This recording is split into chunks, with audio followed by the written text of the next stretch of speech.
Бид студид Ариун оюун академийн үүсгэн байгуулагч үүсдэг захирал Ариун Заяг студид орсон. Танд өдрийн мэнд хүргэе. Өдрийн мэнд хүргэе.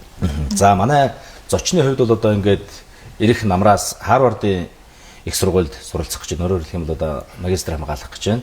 За тэгэхээр энэ одоо Харвардын их сургуульд тэмцсэн туршлага одоо ялангуяа одоо энэ элсэлтийн шалгалт өгсөн энэ үед бол одоо энэ туршлагууд манай үзэгчид ялангуяа одоо энэ ихтэй сургуульд элсгээр зорж байгаа төгсөгчдөд бол одоо бас их эрэлттэй байгаа ийм асуудлуудын нэг байгаа. Эндээс эхлэх байлаа. За тий. За миний зүгээс бол одоо боловсролын салбарт ажиллаад 5 жил гаруй болж байна. Тэгээд анх бол яг санхүүгийн чиглэлээр илүү карьераа эхлүүлж исэн ч гэсэн боловсролын салбарт ажиллаад одоо их сургуулийн одоо эсэлтийн зөвлөх чиглэлээр бас илүү төлөвлөгөө ажиллаж байна. Одоо гадаадд бол одоо University Admissions Expert гэдэг аягүй том асым ажлын газар байдаг.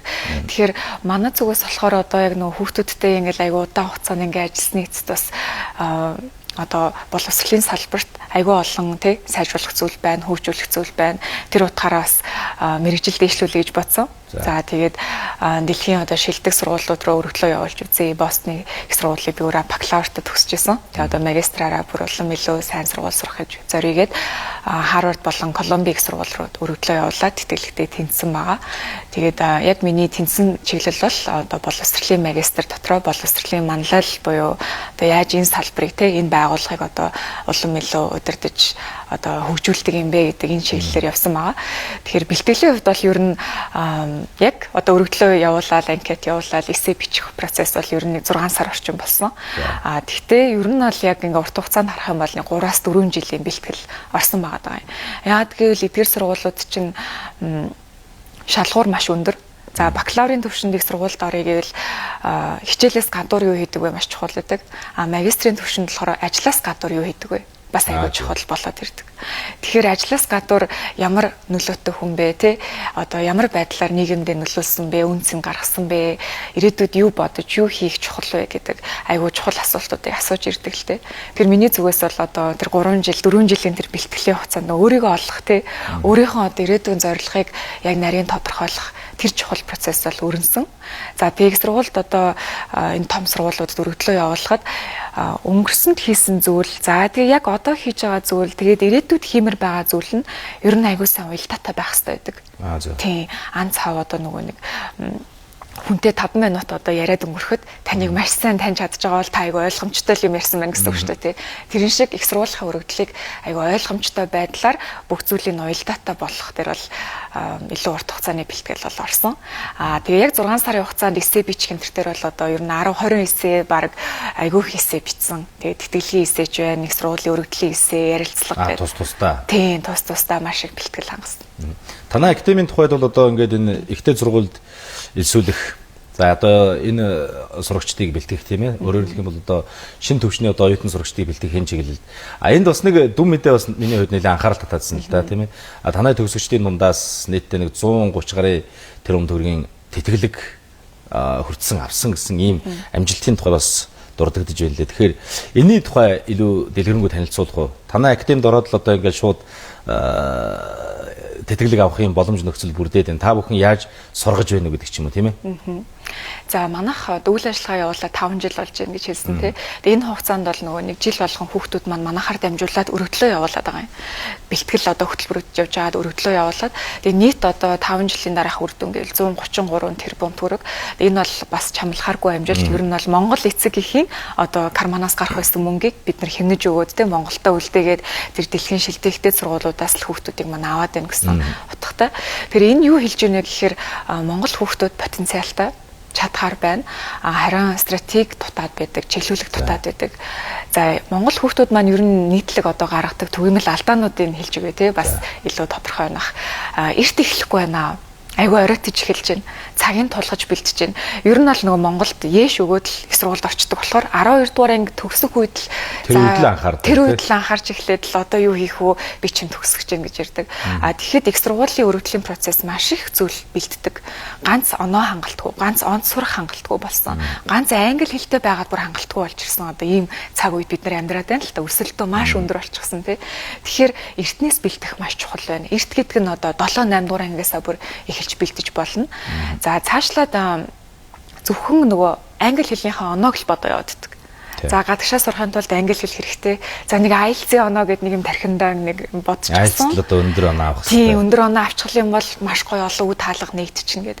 Яг ухтаа бол үнэн. Гэхдээ тэр бол зүгээр л одоо хамгийн анхны хаалгыг онгойлгох төдийлөл алхам байгаа даа байхгүй. За цаашлаад одоо мэргэжил сонголт байхгүй. Мэргэжил сонголт гэдэг зүйл айгүй хэцүү зүйл. Гэхдээ энийг ингээд эртнээс бас зөв чиглүүлэхтэй гэж болдог.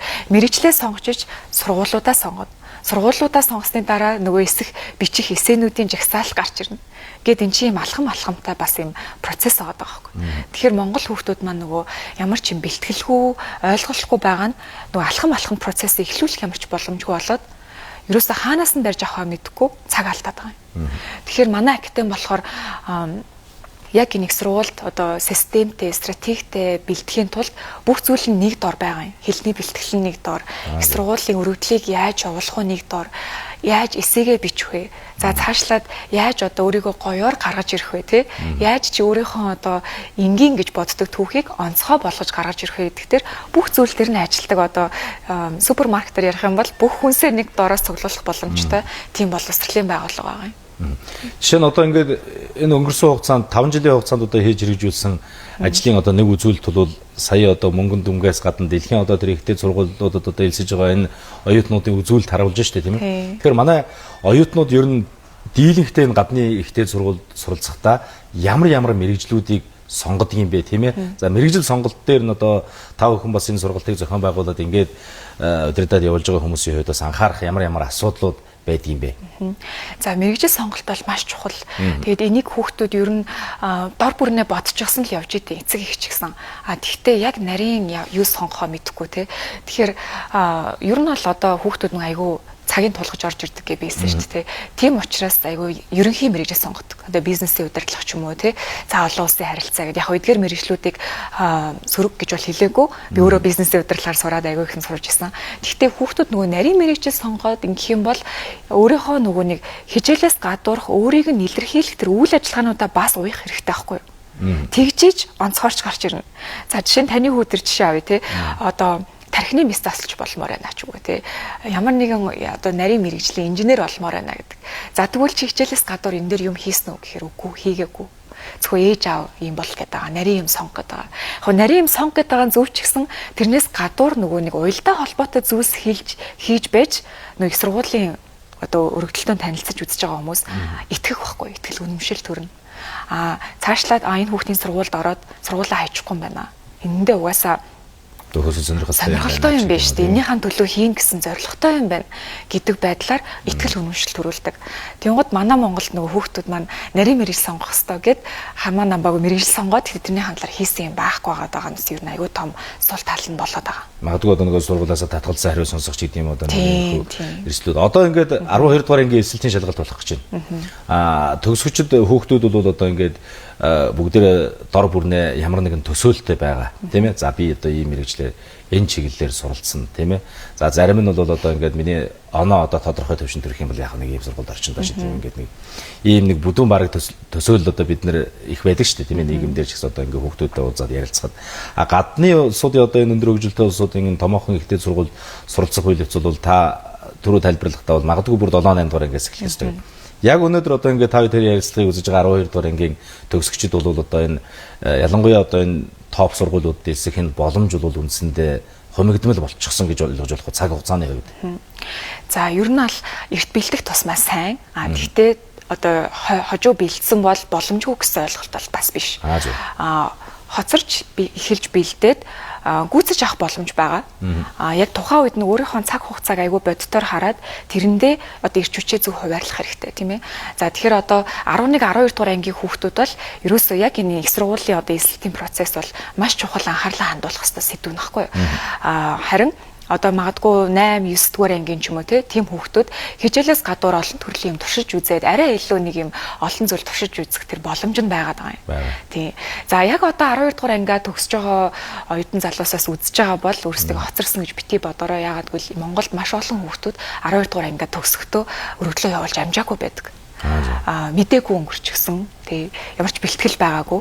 Явуулсан хэд маань хүссэн хариугаа авч чадаагүй ч юм уу. Тэгэхээр чи ганцаараа биш, маш олон хүүхдүүд яг ийм нийтлэг асуудалтай байдаг. Энэ дээр ер нь олон улсад ямар хандлага байдаг вэ? Ямар бас арга зам байна вэ гэхээр gap year програм буюу одоо завсар жил авдаг. Айгуу тийм нийтлэг тийм ойлголт байгаа. Монголоор бол одоо жил өнжнөө гэдэг шүү дээ тий. Хуучин бол жил өнжөөд одоо гутлын үйлдвэрт ажилладаг ч юм уу тий. Бас ингээд жоохон ажлын туршлага хуримтлуулж агаад их сургуульдаа дахиад ордог байсан. Одоо бол gap year програм ер нь дэлхийн нийтэд айгуу алдартай түгээмэл ойлголт. Тэгвэл энэ яадаг вэ гэхээр ер нь бол одоо 6 сард сургууль нь дуусж байгаа бол дараа жилийнхаа 11 12 сард нь өргөдлөө. Тухайн жилийнхаа 11 12 сард нь өргөдлөө явуулна гэсэн. Тэгэхээр жил өнжин жил гэж яриад байгаа юм шиг хэрнээ яг үнэндээ хүүхдэд нэг 6 сарын бэлтгэх процесс байгаа байхгүй. Тэгэхээр энэ хугацаанд хүүхдүүд зорилготой тэгээ үр бүтээлтэй өнгөрүүлэх юм бол нөгөө алдагдсан боломжоо нөхөж авах боломжтой. 12 дугаар анги ахлах сургуультай айгуу завгүй хичээлтэй байсан бол төр амьсгаа аваад тий төр амьдралаа пауз авч агаад их сургуультай яг бэлтэн гэсэн. Тэр эсэлтийн одоо үйл шатад бэлтэж агаад өргөдлөө чанартай явуулаад юм хэм бол хүссэн хариугаа аваад их сургуультай тэнцэх боломжтой. Одоо манай gap year хөтөлбөр бол яг тэрэн дээр тусалдаг. Бүтэн жилийн ийм системтэй их сургууль шиг хөтөлбөр байдаг байхгүй. Тэгээд яг одоо тэнцээд өргөдлөө явуулах юм бол ер нь бол 1 жилээр л хойшилж байгаа юм. Тэгтээ нөгөө 12 дугаар анги төгсөж байгаа өсвөр насны хүүхдүүд 1 жил алдж байгаа айгүй эмзэг одоо хэцүү хүлээж авдаг. Тэгтээ ангийнх нь ингээл тийм сураад байдаг.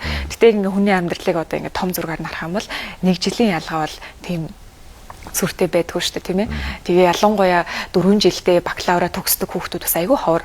Зарим нь хоошлон, янз бүр болон чөлөө аавн гэсэр хагаад яг хүний амьдрал 12 дугаар ангиа төгсөөд л яг жил-жилээр ингэж явахаа болдог шүү дээ тийм. Хүн болгоны амьдрал цаг хугацаа өөр байдаг учраас бас 12 дугаар ангиа төгсөөд өргөдлөө явуулж амжаагүй ч юм уу хүссэн хариугаа аваагүй хүүхдүүд байгаа бол энэ gap year завсар жил авах гэдэг энэ зүйлийг бас сонирхож үзээрэй. Энэ хөтөлбөрүүдийн элсэлтүүдийн хугацаа тийм ээ бас нэг харилцаа илгүй юм хугацаануудыг санал болгодог. Энэ дээр та ямар тайлбар хэлэх вэ? Тийм. За ер нь бол их сургуулийн өргөдөл жил болгон 11-ээс 1 сарын хооронд яг топ сургуулиуд аваад дуусаад байгаа юм. Зөв. Тийм. За тэгээд 1 сараас хоошоо ер нь хариунууд нь ирээд одоо 3 4 сар манайхнаар бол нөгөө цагаан сарын амралтын дараа орж ирэхэд ер нь хүүхдүүд хаашаа явахаа шийдсэн тэтгэлэг юм нь тодорхой болчихсон байгаа байхгүй юу. Тэгэхээр 12 дугаар анги төгсөж байгаа хүүхдүүд 12 дугаар ангийнхаа 3 4 сард нь ер нь ихэнх юм тодорхой болчиход байгаа юм. Тэгэхээр тэр үед л манайхан маань одоо би төгсөж байгаа юу хийх вүлээ, хаашаа сурах вүлээ гэж бодоод байгаа юм. Тэгэхээр ер нь бол хэдүүлээ нийтээрээ нэг цаг хугацаагаа нэг 6 сараар жоохон ядахтаа хамгийн багадаа урагшлуулмаар байна тий. Эртнээс бодож төлөвлөмөр байна. За тэгээ манай академийн хувьд болохоор хөтөлбөрүүд маань яг одоо нэг сургуулийн бэлтгэлийн чиглэлээр бол янз бүрийн хөтөлбөр явуулж байгаа юм. Богино хугацааны, урт хугацааны, агсан шатны гэх мэтчлэн тийм ээ. Тэгэхээр юу ч мэдэхгүй байж болно. Угаасаа энэ процессыг мэддэг байх шаардлагагүй. Мэдэхгүй байх тусмаа л одоо илүү үр дүнтэй тийм ээ. Тэгэхээр анхан шатаас нь эхлүүлээд хаанаас яаж эхлэхээ мэдэхгүй байгаа хүүхдүүдэд бүх процессыг аягүй сайн ойлгоод тайлбарлаад чиглүүлээд бүр өргөдлөө явуулах хүртэл нь манайх тусалдаг. Одоо нөгөө гар гараасаа барилдсан хөтөлбөр гэх юм уу та хамгийн сүүлийн шат хүртэл нь тусалдаг байгаа. Өргөдлөө явуулаад ингээд одоо тэгээ тэнцүү сайн байна л гэдэг агуулга ярих гэдэг шүү дээ тийм ээ. Тэгээ одоо манай 100-ны хөтөлбөр бол айгүй эрчимтэй эсэлт авч байгаа. Тэгээ 100 бол хүүхдүүд айгүй завсар зайтай чөлөөтэй байдаг учраас 100-ны хөтөлбөрүүдэд элсээсэй гэж уриалмаар байна. Тэгээд ер нь бол 100-ны хөтөлбөр 2 ээлжтэй, 1-р ээлж, 2-р ээлж гэдэг. Тэгэхээр бас хүүхдүүд амралт зугаалгаа зохицуулаад явах боломжтой. Тэгээ 100-аас гадна бүтэн жилийн ер нь эсэлт авч идэг 2 сар тутам. Тэгэхээр та бүхэн маань алуулах эрт тий бас бэлтгэлээ эхлүүлээд явах юм бол Монголдоо юм гоё боломжийн үнээр багш нартайгаа сайн тулж ажиллаад бэлтэх боломж байгаа юм. Яг одоо манай академид бол нэг хүүхэд дээр 5 багш тулж ажилладаг. За ямар чиглэлээр байх вэ? Жишээ. За яг шалгалтын оноонууд IELTS, SAT-ийн багш нар. За их сургуулийн өргөдлийн процесс яг нөгөө анкетаа яаж бүглэх үү, яаж тэтгэлэг хаах уу, мэрэгжлээ яаж судлах уу, сургуулийн жагсаалтаа яаж гаргах уу. Энд чинь хэдэн мянган сургууль шүү дээ дэлхийд. Тэндээс яг өргөдлөө явуулах 20-д сургууль сонгоно гэдэг чинь өөрөө айгүй том алхам байдаг байхгүй. Яг тэрний судалгаан дээр багш ажиллаж байна. Эссен дээр нь зөвхөн эссенүүдийг уншаад хүүхдтэй тулж ярилцаад санааг нь гаргаад одоо тэг бүх эссеийг нь гоё бичих тийм багш байна. За тэгээд одоо төслийн багш хүүхдийн нөө хичээлээс гадуурх үйл ажиллагааг тухайн хүүхдэд одоо өөрийнх нь онцлог тааруулсан төслийг хэрэгжүүлэхэд туслах тий. Тэр болгон дээр нь манайх одоо юм цогц үйлчлэгээ үзүүлж байгаа. Яг одоо EBS-ийн улсын ч юм уу сургуулиуд бол энэ үйлчлэгээ ер нь л аюул ховор. Хувийн сургуулиудад зарим нэгэнд нь байгаад байгаа юм. Гэхдээ бас л хүрэлцээ муутай одоо тэг 30-аас 40 хүүхдэд нэгэн багш онооддаг ч юм уу тий нэг зөвлөх. Тэр энэ нэг зөвлөхд бол маш их ачаал ирж байгаа байхгүй. Тэр их нэг хүүхдээр ажиллахад л маш их зүйл байдаг учраас ер нь бол яг хүүхдийг бүрэн гүйцэд шалгаж амжихгүй байгаад байгаа. Боловсролын сэдв ярихаар хамгийн чухал сэдв бол мэдээж мэрэгжил сонголт. Мөнхийн сэдв гэдэг шиг одоо бид нэр хаврын хавартал одоо маш олон төрлөөр олон талаас нь ярьдаг ийм сэдвүүдийн нэг бол мэдээж одоо мэрэгжил сонголт. Бид нар одоо олон улсын нөхцөл байдлыг олон улсын одоо энэ хөгжлийн чиг хандлагыг өөрсдийнхөө хөгжлийн чиг хандлагыг харах шаардлагатай болж байна. Ирээдүйд ямар мэрэгжил одоо илүү үнцэнтэй байх юм бэ? Энэ одоо надад тохирохгүй ч гэдэг юм уу тийм ээ. За нөгөө талд нь бол одоо хүүхдүүдийн тэр хүсэл зоригийг бид нэр хөндлөх ёстой тийм ээ. Зөвхөн тухайн хүний одоо хүсэл зоригийн дагуу та бол одоо ингээд мэрэгжлээ эзэмшээд сурах зүйлээ сураад ингээд амьдраад явах ёстой гэсэн ийм агуулга байна. Энийг хооронд нь яаж уялдуулах вэ? Эрэлттэй байх ёстой. Гэхдээ тухайн иргэн одоо тухайн суралцагч хүүхэд бол тухайн мэрэгжлийнхээ дагуу сонирхолтой өөрөө одоо хичээл зүтгэлтэй тийм байх нэг шаардлага үүсэж байна шүү дээ. Эрэлттэй байна гэдээ ямар нэгэн мэрэгжлээр аваачаад ингээд тэнцвүүлээ сургачдаг тийм ээ. Тэгээ одоо нөгөө хүүхэд маань сургалтын дундаас одоо хөтөлбөрөөр орхидог, сургуулаар орхидог ийм олон асуудал одоо нөгөө ерөнхийлөгчийн тэтгэлгээс ахуулаад энэ олон зүйл дээр бас яригддаг сэдвүүдийн нэг болчиход байна шүү дээ. Яг зөв. Тий. Ер нь бол одоо эрэлттэй дээр үндэслэхээр бас жоохон эрсдэлтэй байгаа юм. Жишээ нь одоо McKinsey гэдэг яг одоо 10 жилийн өмнө бол санхүүгийн тий одоо investment banker болох тий хөрөнгө оруулалтын санд ажиллах одоо энэ хөгжлийн банк занк гэдэг ер нь айгу санхүүгийн чиглэл айгу халуухан сэдв байлаа л та. За би өөрөө ч бас тэр салбараар сурлаа тийм хүн болно гэд. Тэгсэн чинь одоо энэ AI гэдэг зүйл чинь гарч ирээд одоо McKinsey гэдэг том нөгөө нэг зөвлөх үйлчилгээний санхүүгийн зөвлөх үйлчилгээний компаниудын анхан шатны ажилтнуудын ер нь устгаж эхэлж байгаа байхгүй. Тэгэхээр ингээд яг эрэлт гээд ингээд харахаараас айгүй аюултай ч юм шиг те 10 жилийн дараа амьдрал ямар болохыг бид нар хэлж мэдэхгүй. Эрэлт гэдэг зүйлийг ер нь нэг 20-25% харж үзвэл зүгээр юм шиг байгаа. За үлдсэн чиглэлд нь ер нь дийлэх 40-50% бол би хүүхдүүдийн сонирхол байгаасаа гэж үздэг. Passion буюу одоо тухайн хүүхдийн хүсэл эрмэлзэл. Ягаад гэвэл их сургуулийн 4 жил гэдэг бол сурахад төгсөөд те сураад төгсөөд онц төгсөх бол маш хүнд хүчээр зүйл байдаг. Монголд бол дүн айгүй амархан гаргаад багш нартайгаа яриад тэ бас ингээд дүн гаргадаг нэг иймэрхүү нийтлэг ойлголтууд байгаад байдаг. Гадаадд бол тийм зүйл байхгүй. Муу авах юм бол дахин нэг боломж олгоод тэрэн дээрээ унах юм бол сургуулаасаа хөөгдөнө. Тэгэхээр 4 жилийн хугацаанд тухайн хүүхэд өөрийнх нь дуртай зүйлээрээ сурах юм бол амархан сурна, тэ дуртай сурна. Өөрийнх нь дургүй зүйлээр очиод хүчлээ сурчих юм бол төгсгөд айгүй хэцүү болох учраас өөрийнх нь сонирхлыг ер нь нас дийлэн хувьд нь оролцуулаасаа гэж хүсэж байна. За үлдсэн нэг 20% нь ямар юм гэхээр стратеги гэдэг зүйлийг баримтлаасаа гэж хүсэж байна. За стратеги гэхээр юу юм бэ гэхээр сургууль тэнцэглэж чухалхгүй. Тэнцсний дараа мэрэгчлээ сольж болдог. За ялангуяа барууны орнууд Америк, Канадын системүүд мэрэгжил солих, мэрэгжил давхар мэрэгжил эзэмших те гэдэг зүйл дээр айгүй уян хатан нөхцөлтэй байдаг. Тэгэхээр хүүхэд тухайн үед одоо нэг зүйлийг сонирхоод очиод сурчлаа, нэг таалагдахгүй ч юм уу те тийм бол мэрэгжлээ сольж болдог. Зөв.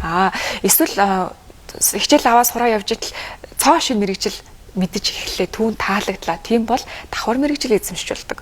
Ингээд сольж шилжиж болох одоо мэрэгжлийн хувьд одоо сольж болох давхар мэрэгжил. Тийм давхар мэрэгжил факультет дундаа солиод байна гэсэн үг. Ямар нэгэн одоо шийтгэлгүйгээр те мөнгө төгрөг нэмж төлөхгүйгээр гэсэн үг. Тэгэхээр ингээд нөгөө хичээл сонголтын дээр очиод ажиллаждаг учраас мэрэгжил сонголтын дээр яг очиод тэрэнгээрээ 4 жил одоо ингээд сонголтгүй гэсэн зүйл бол биш байхгүй юу. Хамгийн чухал нь тухайн сургуультай тэнцээд хүссэн сургуультай тэнцээд өөрийнхөө чадах хэмжээний өндөр тэтгэлэг авах айгүй чухал байна. Тэхийн тулд өөрийнхөө нөгөө нэг миний анх Харвардд тэнцсэн туршлагаасаа хэлж хахад нөгөө анх өмнө хийсэн зүйл одоо хийж байгаа зүйл ирээдүйд хийж байгаа зүйл нь уялдаатай байх тусмаа л тэнцэх магадлал өндөр гэсэн үг. За бидний урилгыг хүлээн авч одоо манай студид төрөлцсөн танд баярлалаа. Та бүхэнд ажилдаа амжилт хүсье.